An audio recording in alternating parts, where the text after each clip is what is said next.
उन्हाळा चांगलाच जाणवायला लागला आहे। काल मला ही कैरी मिळाली। ते कैरी बघितल्यावरती मला 5 मिनिटात होणारी अशी ही फोडणीची कैरीची रेसिपी लक्षात आली। चला तर मग बघूया आपण कशी बनवायची फोडणीची कैरी। हॅलो एव्हरीवन, मी वैशाली स्वयंपाकघरमध्ये तुमचं सर्वांचं खूप खूप खूप मनापासून स्वागत आहे। आज वैशाली स्वयंपाकघरमध्ये मी तुमच्याबरोबर फोडणीची कैरी ही रेसिपी दाखवणार आहे। सगळ्यात आधी मी इथे एक कैरी घेऊन आलेली आहे। ती अर्धा किलो कैरी आहे। त्याला स्वच्छ पाण्याने धुवून कोरडी करून मी ती इथे घेतली आहे। त्याचे बारीक असे छोटे तुकडे करून मी एका बाउलमध्ये घेतलेले आहेत।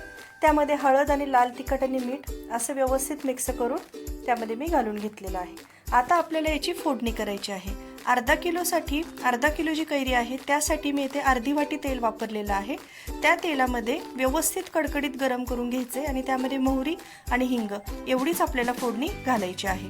आणि आपण ती फोडणी या केलेल्या बारीक तुकड्यांमध्ये टाकून द्यायची आहे।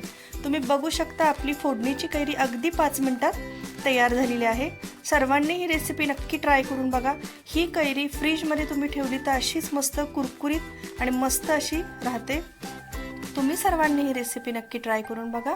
आणि ही फोडणीची कैरी तुम्हाला जर आवडली असेल तर तुम्ही प्लीज लाईक, शेअर आणि सबस्क्राईब करा आणि नक्की मला कमेंट करून सांगा। चला तर मग भेटूया आपण पुढच्या रेसिपीमध्ये। थँक्यू।